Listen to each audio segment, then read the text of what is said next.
Er du klar? Godmorgen, Holbæk Kommune. Så står vi her igen. Folkets vogn. En far, der er ramt af administrativ korruption og et kedeligt overgreb. Står med en søn i en plejefamilie, der er ultra ked af det på grund af professionel arbejde, eller hvad man skal kalde det. Som vi har mødtes et par gange før.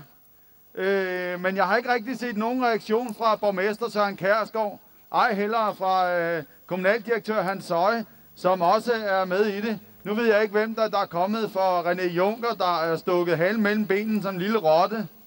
Men jeg hører ingenting, ser ingenting. Er det den måde, man varetager et forældre omsorg eller ansvar? Jeg tror ikke, at der er nogen forældre, der vil acceptere de her overgreb mod borgerne, mod skatteborgerne. Jeg tror, at man skal kigge lidt på i udlandet, og så få stop, inden folk sætter byen i brand, fordi hvem skal betale? Det skal borgeren, skatteborgeren.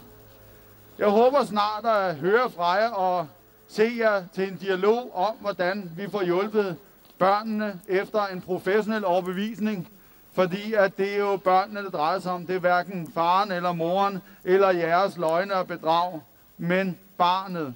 I skal jo huske straffelovens paragraf 213, der fortæller, at jer som offentlig myndighed har en forsorg eller et ansvar, og I er straffebare på fuld højde som med moren.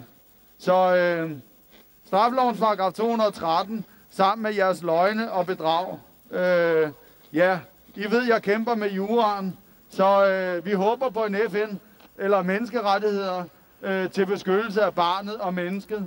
Ha' en fortsat god dag, og vi holder her lidt endnu, hvis nogen får brug for en streamer med Folkets vogn. Vi har fået lavet nogle fine streamer, I kan sætte bag på bilerne, så I kan rende rundt og reklamere lidt for den retfærdighed, I hævder, I laver, kan man sige. Eller mangel på bedre. Det må diskuteres ved retten. Tak. Hej igen.